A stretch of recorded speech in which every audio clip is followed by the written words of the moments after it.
Welcome to The Agent's Angle, the premier podcast bringing you the latest from the football agents industry with me, Peter Paleologus.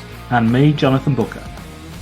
On this maiden voyage of The Agent's Angle, we'll be initially looking at what brings us here and our aims, objectives, and motivations for sitting in front of a microphone and talking about the world of football agents and the agency business. Along with that, we will be bringing you an update on the subject sending the biggest shockwaves through the football agent world for the last 8 years, if not more. The new FFAR, or to give it its proper title, the FIFA Football Agent Regulations. All that coming up on this episode of The Agent's Angle.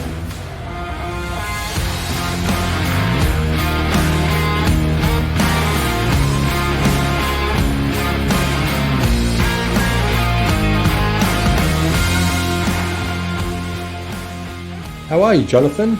Not too bad, Peter, but I've got to ask straight off, why are we here? You've been trying to convince me to do this podcast for, what, must be 2 years or so?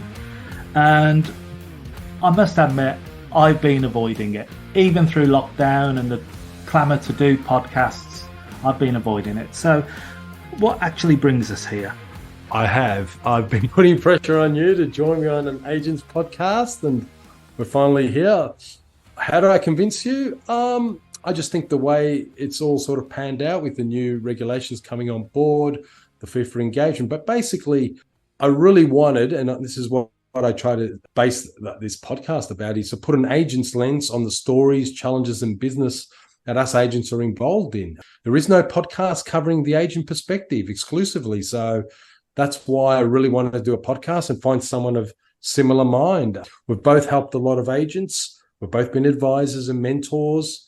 And I think with our insights together, from England to Australia to different markets, but connecting those markets and those mindsets, I think there's a space for a podcast. And I'm glad I was able to convince you right at the end there. I think the key reservation for me resonates with that is that, are people really that interested in the agents industry, the world of the football agent? That's when it's not sensationalized in the traditional media channels or even glamorized to an extent. We tend to hear the bad sides of the industry, the negativity, the need to blame somebody for a transfer going wrong, for example. It's usually the agent who's the convenient target.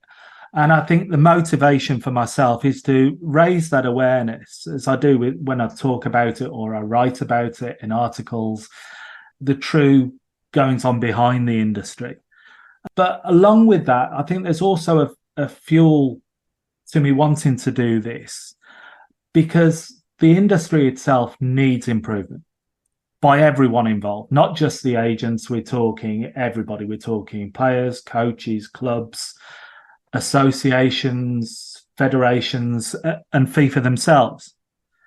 So hopefully with our insights, we can bring a better understanding and raise the interest of the agent industry.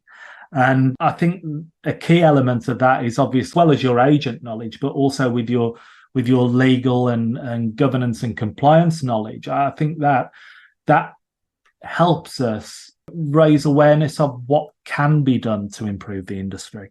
Thank you, Jonathan, for that little plug. My background's probably twofold, which is quite unique in the agent space. Obviously, being a licensed agent and an intermediary, and currently got just obtained a FIFA Agents Legacy license. Been a consultant, but also been president and also general secretary of the Australian Football Agents Association, where we've had dealings with other international agent organisations, being PROFA, being the European Football Agents Association.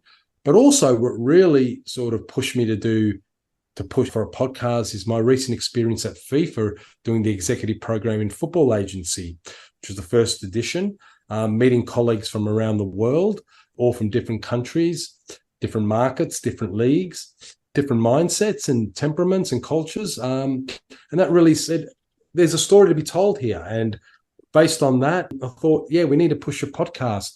For me, I like also helping people. And I think with this, our listeners, with even agents listening in, we're able to give insights, give advice, give feedback. I mean, I'm a current FIFA Pro Bono counsel, which assists players and other stakeholders who may have proceedings with FIFA. I believe it's about helping people, and that's sort of what this podcast sort of underlies. Recently, I've also been interested in projects. Besides this podcast, I did a language of football agents, the first lexicon in the world about the football agents language. I had about 80, 90 agents contribute to that. That was a fantastic project because it gave insights of what's going around in different markets. But also, I do like the legal. You mentioned legal and compliance. I'm on the editorial board of Football Legal, the leading international football law journal. And there is a lot of information on the football industry. And agents play a big part of that. You read some of those articles, you see agents are an integral part of the football industry. But also, I'm interested in the regulatory space, presenting on that, and bringing that all together. And this podcast gives us an opportunity for a wider audience, a wider market, to provide listeners, and then not just agents, fans, aspiring agents, clubs, directors, everyone with better informed insights. And we're really excited about the kind of guests we're going to get on this show, Jonathan. Tell me a little bit about your background. Well, it's probably not quite as colourful as yours, but hopefully with just over 15 years of experience as a licensed football agent, hopefully I'll be able to bring something to the podcast from that angle. And even alongside that, I've done agency in different sports. I got into it from a coaching side of things. I reached a point in my coaching that couldn't really progress that much more given my own circumstances. And it wasn't a very high level, but it was high enough to have a small feature on Match of the Day over here. But, you know, I've undertaken various coaching and scouting qualifications, not to necessarily progress down that career path, but to get a better understanding of other participants, their involvements, and so on and so forth. As far as the agents world goes, as you mentioned, I was board member at the AFA, the Association of Football Agents in England, and I was their first general secretary. And following on from that, I was approached by several agents to look into setting up another representative body, and that panned out as a founder member and general secretary again of an organisation called SOFIA, Society of Football Intermediaries and Agents. Over periods of time, my knowledge has grown of the industry. My care for the industry has grown, both in terms of the people who are participants in it and seeing it regulated positively and professionally. And that's culminated in being consulted by various bodies, both football, whether it be FIFA and the FA on agent regulatory matters. The UK government invited me to submit information for it. And then you've got the European Commission as well. But most recently, I was asked to actually submit evidence as an expert witness, although the word expert doesn't sit comfortably with me, at CAS, the Court of Arbitration for Sport. And that was in relation to the case over the new FIFA Football Agent Regulations. So I think there's a lot of common ground there shared between both of us. But if there was one thing, Peter, that actually brought you to push ahead and do this pod, what would be that one thing? I think the biggest thing I would say is what's happening in October and leading up to October of this year. And that's, you've mentioned before, the Football Agent Regulations, the FIFA Football Agent Regulations. We were part of the engagement in some degree. It's a new regime that's coming in place. It's going to have a big impact on the industry. We know that a lot of agents and possibly a few challenges, legal or otherwise. I think that sort of brought us in a way that now is the time. It's a big change in the agent industry. Now is the time for a podcast to discuss agent issues from the agent's view, which, you know, we hear about agents done this and done that, but really we want to bring agents in the source straight in. And our involvement with those regulations and engagement, I think, was the final glue that brought us and said, okay, it's time for a podcast. I don't know what your view is, but I think that brought it together. I think it's the combination of that and the fact that there's so much uncertainty over what will happen in October, if not the time running up and the time after that. And like we're recording this podcast in July 2023, and there's several cases going on with regards to the FIFA Football Agents Regulations. But even in recent weeks, I think it's safe to say, if I had £1 or $1 for every time somebody asked me what's going on with the FIFA Football Agent Regulations, I would be very happy. I wouldn't be rich, but I'd be happy. But the fact is that there are so many people asking these questions, whether it be managers, club officials, agents, even, dare I say, people within associations and leagues asking similar questions.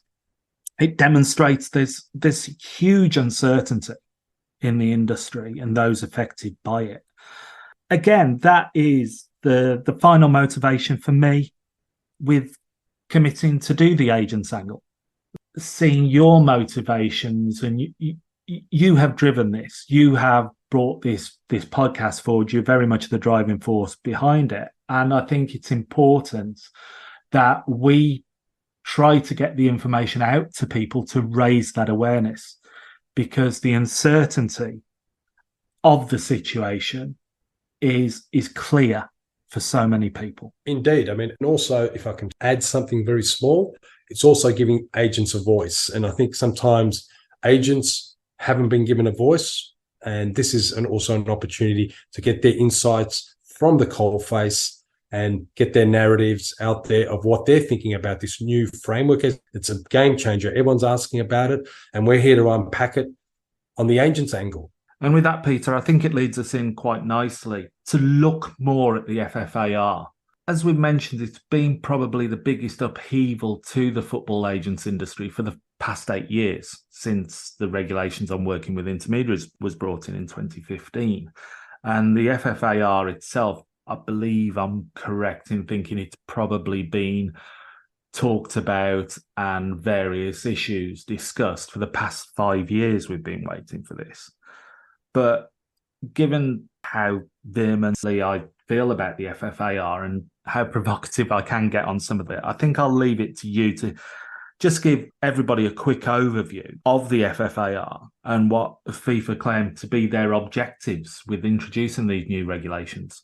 Yes, I think around about April 2018, there was a big meeting at FIFA with a lot of the super agents, a lot of the agents from very regional confederations who'd done a lot of business. And since then, it's been 5 years where a lot of the agents, been some engagement, and FIFA has finally come with the FFAR, which were approved by the FIFA Council last year and are due to come in on the 1st of October 2023. And we know, I mean, that's obviously subject to any adverse litigation outcomes, which we'll discuss in future episodes.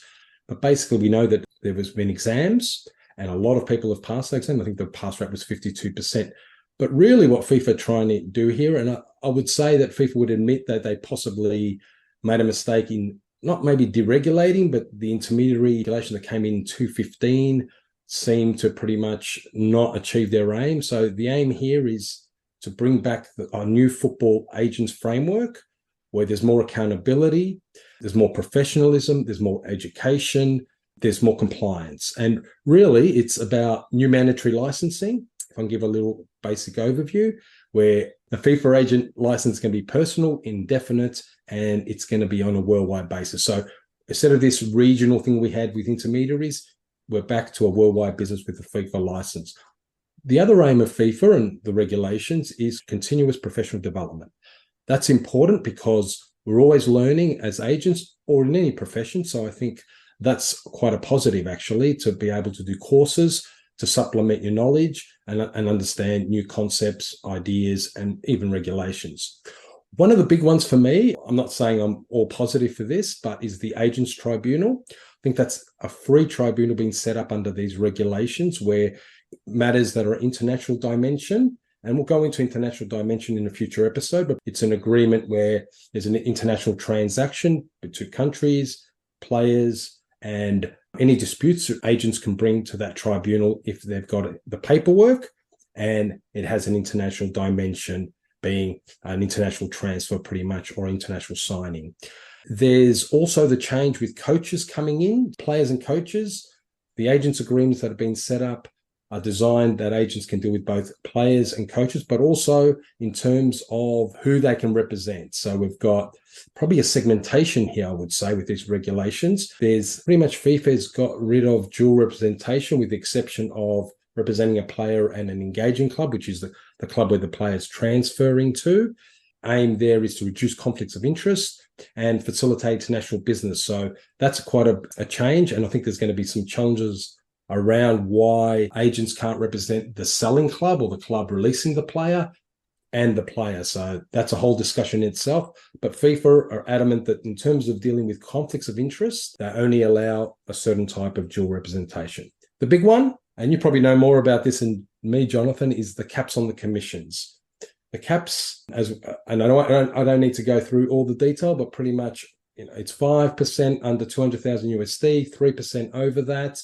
For a player deal, we've got 10% on the club side for representing the selling club. We can have up to 6% on the other side. But Peter, can I just come in there? Because I'm taking time to listen to all these points. And as you well know, I could probably pick up on each and every point that there is there and ask questions and play devil's advocate as you could. But that, as you've rightly said, that's another thing for another podcast. But just coming back to that issue of the cap, this seems to be the biggest area of dispute. And if I'm not mistaken, over the 5 years of so-called consultation that FIFA say they've had with various agents and agents groups, is it not true that they've actually changed the boundaries on those caps to an extent from what was originally proposed? It has, not just in terms of the caps, but the way agents can be remunerated. So obviously, for a lot of agents, the caps, if you just look at the bare figures, 3% and 5% representing a player, they're very low, especially in a lot of countries where we've known and we've come across research with the average commission can be up to 10%, but relatively it's between 6% and 7%. The other thing was, and you mentioned it, Jonathan, they allowed previous versions of the FFAR, you could charge an hourly rate, maybe a lump sum or a retainer, some other forms of remuneration, and they've also been taken away. So it's strictly a cap environment for football representation services. You do have other services, and that's a whole other podcast. I don't want to go back to that, but we'll explain what the other services are. But you're right. There has been a shift by FIFA. Yeah, I think what we can say is that there's a lot of confusion. We've already mentioned the confusion on this, and it's similar to the state of affairs back in 2015. I think a lot of the reasons behind the RWWI that were reported via media channels such as the BBC is that FIFA said that a large proportion of transactions and transfers involving agents, and the important thing is here they were international transfers and transactions, were involving unlicensed agents. And this is the one thing that really sticks with me, is the thought process of FIFA at the time in 2015 to think that the best way to address the problem of unlicensed agents was to abandon the licensing process, abandon the regulations. Now, I've written in articles that I can see some form of reasoning for the path FIFA took with the RWWI, the regulations on working with intermediaries, is that they wanted to simplify it. They wanted to give a lot of the responsibility back to the national associations. Now, we could talk all day long about whether some national associations are more adept or more equipped to regulate and monitor agents. But this whole process back at the time with the RWWI and FIFA's reasoning behind it, I hasten to add that I've heard FIFA officials more recently say claim the reason why the regulations were abandoned in 2015 was not the reason of unlicensed agents. But we'll get to the bottom of that in due course.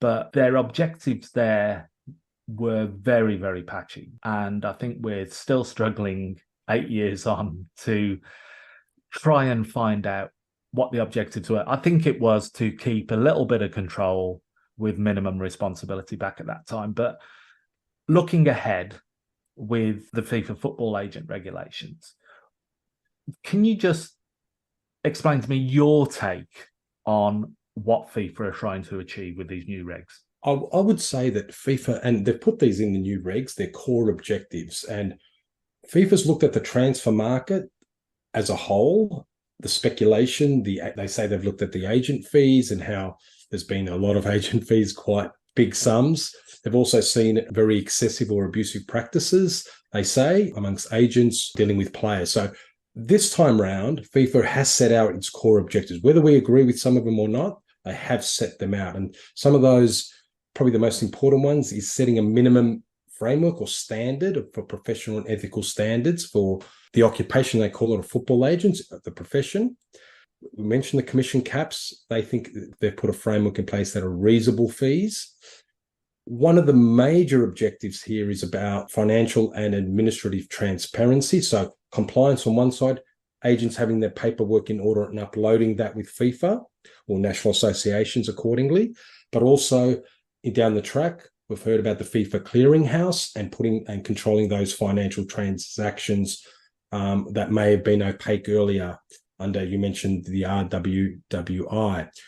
The other thing they're trying to, I suppose, enforce or as an objective is enhance the contractual stability between players, clubs. They've put a 2-year limit on agent contracts between their clients and the agent, being whether it's the player or the coach. With clubs, it's unlimited, but they're looking at putting some sort of marker there that this is the time. And the other thing I would say is there is a name for protection for minors, for instance, or people who lack experience. So a focus on protecting those type of stakeholders or participants in the club space, the agent space. That is probably sort of my view of how FIFA has seen this. One good thing is they have put those objectives in the FFAR. They're clear. So based on that, the remit of the regulations, the new regulations, mimic those objectives, Jonathan. That's in my view. Yeah. This is one of the things for me, is that you've said they're very clear, and yes, they are stated there in the FFAR. And we'll no doubt come back to this on a later episode, because I'd like to pick it apart and I'd like to look at each point with you and we can discuss it and probably get somebody else in as well to discuss it.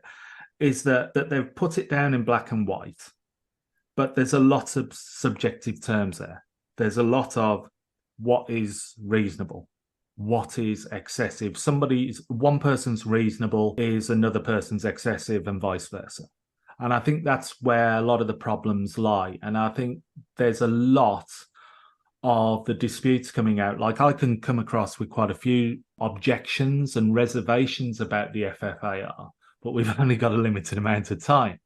And there's a lot of people who've raised objections, tried to negotiate it, tried to reconcile the relationship with FIFA and work towards a very productive relationship. Like, you and I have sent various concepts and ideas and feedback on these. Yeah, we have. I mean, we sort of, I was of the view more in terms of avoiding the caps. You had a more tiered cap system, but more a recommendation basis. We call the same with you, Jonathan. We put a concept together. Yeah. Don't get me wrong, I don't disagree with the need for new regulations. So, like, anything is better than what we got introduced with in 2015, as I explained with the RWWI. But the thing is, this has opened up a variety of objections.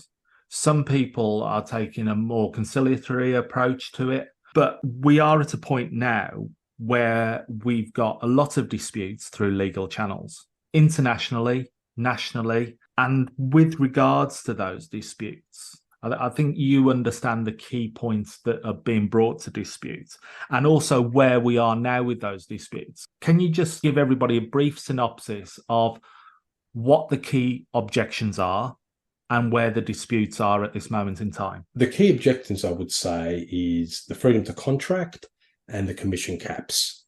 And these are reflected in all the disputes, all the litigation undertaken by agent associations.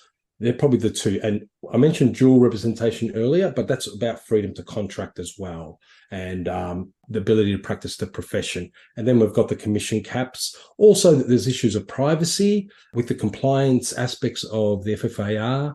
Agents have to give a lot of information, and a lot of that information is financial or personal. So several agents are not happy with that either. But in terms of where it's all at, just briefly, Germany is one of the big ones in terms of a market where there was 3 court cases, I believe, in Mainz, Dortmund, and Frankfurt.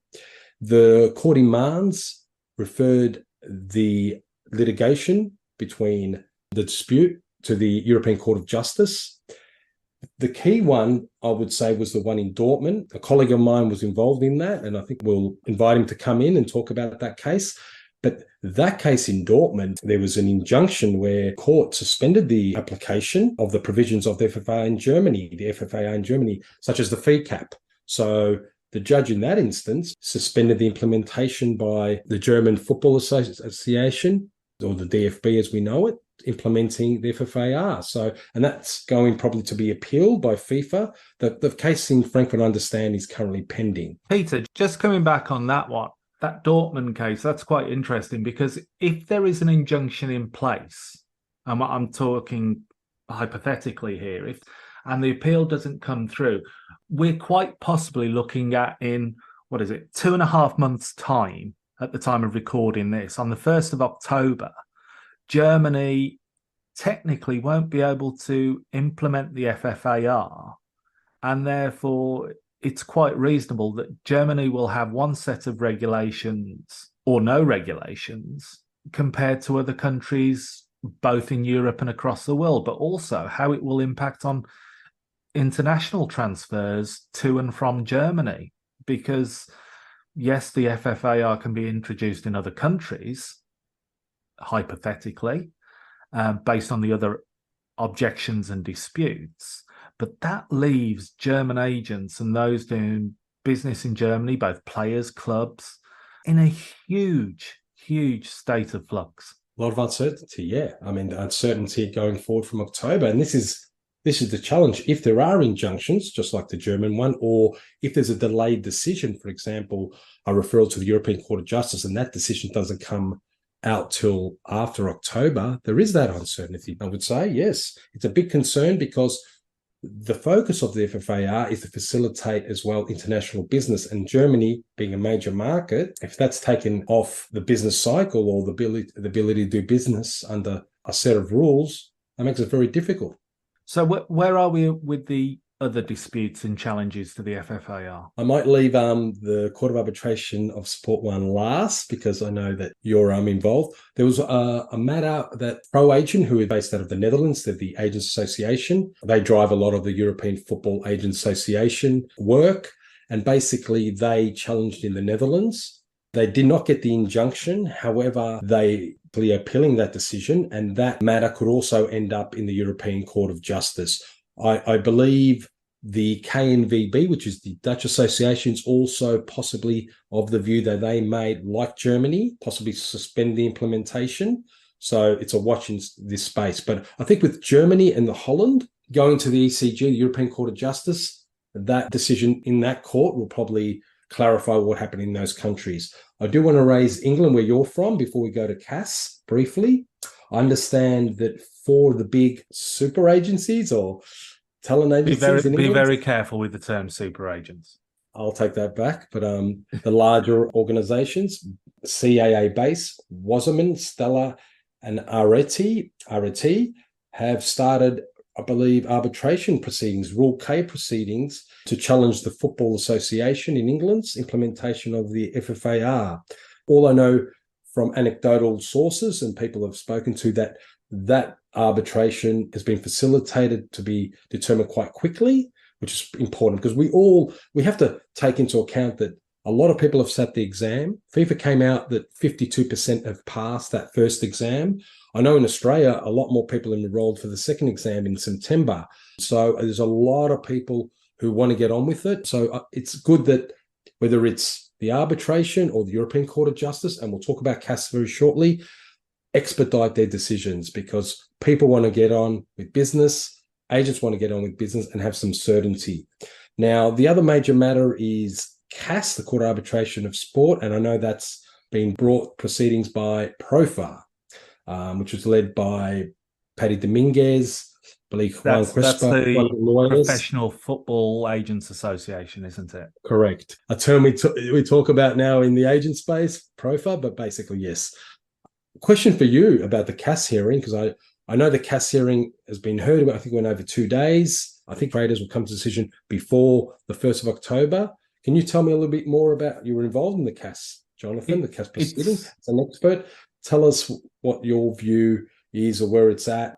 As I've said, the term expert doesn't sit comfortably with me. I was asked to be an expert witness on behalf of PROFA and demonstrate in respect to the process, because it's still ongoing at the time of recording. I don't want to be disrespectful to CAS and the arbitration panel there. The hearing went on for a day and a half. The interesting thing was the judgment from the Dortmund court was reported on day 2. So we are looking at a judgment from CAS. The date I've heard is before the 31st of July. From what was said, they're very keen to expedite it for some certainty across the board. And we just need that certainty. Whether some of the elements of FFAR are going to be rejected, we need to know. FIFA need to make alternative plans. But the fact is, time is short in this. As I said earlier, we're looking at the 1st of October. All of this is to be implemented. So 2.5 months, we've got people preparing to sit exams. People need to know whether they need to register for exams. But I don't know how you feel things are going to be going forward and what the effects these disputes will have. I think these disputes will shape the final format of the regulations. Personally, I believe that FIFA will probably, the implementation will go ahead, but it may be fractured in a way where certain markets, whether it's Germany or Holland or certain national associations, may not implement fully the whole regulations. And we know there's always opt-outs. We know with France and Italy, they have their own national regulations, which are very strong, and FIFA respects those. So it could be a little bit of a fractured market worldwide. But however, I think the implementation most likely will go ahead from the 1st of October, but there will be a period of teething problems, of agents getting used to what they need to lodge, of how to deal with FIFA requirements, how to implement things in their business. We've got agencies who can act as an agent. It's very strict. It's a personal license. How are agencies going to deal with that when they've got a lot of staff? So there's a lot of challenges. The cap will be an interesting one, because I think there is where the big challenge lies. Should CAS or the European Court of Justice, or there's also a case, I believe, in Belgium, where there's I think a case that's been run by the Football Forum. Jonathan Barnett and Rafaela Pimenta are part of the Football Forum. They had issued a legal action. I don't know the status of it, for FIFA to cease and desist the FFAR before the president of the Dutch-speaking Brussels, Belgium Enterprise Court. That was media release, but even that matter, we don't know much about. But all these are focused on the caps, and the caps may change. I think you're being very, very kind to say it's going to be teething problems, because I think even though we have that deadline for the full implementation, because technically we've already had FFAR implemented partly in the application process to become licensed. And just my own opinion, and if I was a betting man, which I hasten to add I'm not, and that is, of course, for the FA if they're listening, because I know I'm not allowed to bet on any football-related activity as an agent anyway. I personally think some aspects of FFAR will be upheld. You might agree, might disagree with that. People listening might agree, might disagree with that. I think also some will be rejected. I think the cap will be rejected. And on the licensing requirements, I think that will be revised. There's some questionable areas in the licensing requirements that do need looking at. But I think it's because there's a lot of information that has been held back with regards to the FFAR if not, some of the documents, I would argue, actually contradict one another. Internationally, I think as you said, we're going to end up with a fractured system. And this will have knock-on effects to FFAR on international matters, not just domestic matters. And that's my opinion. I know people have varying opinions from speaking to agents and club officials and football officials within associations. Everybody has different opinions how this is going to pan out going forward. And I think even the most optimistic people will have difficulty being positive about what will happen on the 1st of October should we not have a clear and defined decision from the likes of CAS or the ECJ. I think the decision will come from CAS. But even if most of the people accept that decision, which I think the reasonable people involved in this will, I think we're in for some very choppy waters ahead. As though we couldn't believe the regulations on working intermediaries were bad for the industry. I think that's going to be it. And I think we're looking at a situation that is currently just one big mess. And it's going to take time to sort out. And as I've said time and time again, time is in short supply on this one. There is. We need decisions, especially in England, because we know how big a market that is, the Rule K arbitration. We need the ECG decision, and we do need the CAS decision, because we forget it's not just Europe, it's international, Asia, South America, we've got the MLS, we've got Africa, and CAS being an international body, Court Arbitration of Sport, very, very important decision the way they go. I don't doubt that FIFA are the regulator. They have to be the regulator in the international space. We need a regulator. But another key issue for me is, should all the regs be upheld or part? There might be, the cap might be an issue, or freedom of contract or privacy. The key here is enforcement going forward as well. If we've got a better system and the goal is to have a better system, there must be enforcement. And I think with the intermediaries from 2015, that framework, there was hardly any enforcement. Even before that, when we had licenses, there wasn't as much enforcement. I think everyone agrees with that. And to have Peter, don't get me started on enforcement. You know how I feel about enforcement and the lack of it in the agent space, and that is why we ended up with why I believe we ended up with the abandonment in 2015. That FIFA didn't want to take responsibility for the regulation of agents, but then we've got to look back at it and say, well, if you're going to have regulations, what is the point if you haven't got effective sanctions? And we've seen it both on an international level from FIFA. We've seen it on a national level from various national associations. Some have been better than others in effectively enforcing these regulations. And they can turn around and they can say, well, you know, we sanction this agent for this and that agent for that. Well, the situation was that there's other participants who've got a responsibility in that. There's clubs who've got a responsibility in that. There's players who've got a responsibility in that. But we can have all the regulations in the world. If your sanctions and your enforcement fail, there's no point in having those regulations. Agreed. Nobody will. Some people will respect them out of their ethics and their morals. But in general, once you fail with enforcement and some people start breaking the rules and the regulations, and I've seen this myself, and I've seen some very good agents who, over many, many years, who follow the regulations, and the attitude has become that because they see other people get away with breaching the regulations, they then end up doing the same activity, because it comes par for the course. It does. I think and it's not just to thrive, it is to survive for some of these agents. So I think I can get off my soapbox before I start venting consistently on this subject. We're not here to vent. We're not here to vent. We're here to talk it down the line. We're here to also present. We're here to prevent the positive contribution, the essential contribution of agents to the big transfer market football business. We do a lot of great work.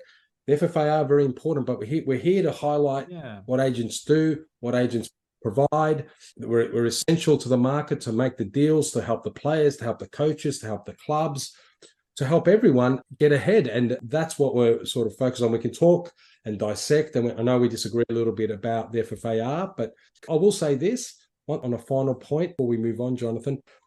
The FFAR with the Agents Tribunal, that's a great inclusion because that's a free service and we're able to take disputes there. So a lot of these issues that we talk about can be dealt with that. But let's see how we go. I totally agree. You know, I think the one thing that you and I and most people want, most agents want, are effective regulations.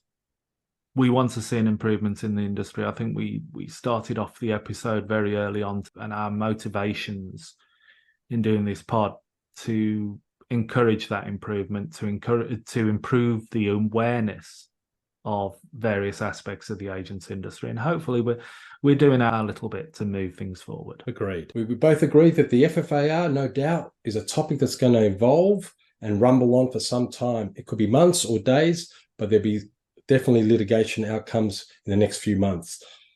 We'll keep all our listeners updated in future episodes of the Agents Angle about the FFAR, but also some other very interesting topics. I think in our upcoming podcast episodes, our topics will include fake agents, obviously the litigation and regulation updates, Q&A, which I'm looking forward to with leading agents from around the world. Really looking forward to that. And also agency business trends. What's happening in the agent world? What are the business practices? What are the trends? We also have 2 or 3 segments on every episode. A quick take segment, for example, where we update agents. Right now, I would like to update everyone, make sure any aspiring agent who needs to take the exam in September, you need to enroll by the 31st of July. We'll also focus on deal-making trends. So look at one aspect in a contract, for example, a unique player contract clause that agents are starting to use and how that's involved in affecting player contracts and also the agency space. And finally, and one I'm really looking forward to, Jonathan, is the agent news around the world, a roundup where we look at what's happening in the agents world from different regions and confederations and give that update news to our listeners. Thank you all for listening. Please don't forget to subscribe and follow the Agents Angle. And if there are any topics you want covered on the Agents Angle or have any specific queries or questions, then please don't hesitate to drop the show a line. We'll do our best to facilitate and answer your questions. Bye from me. All the best, folks. Take care of yourselves, and we look forward to speaking to you soon. Take care. Bye.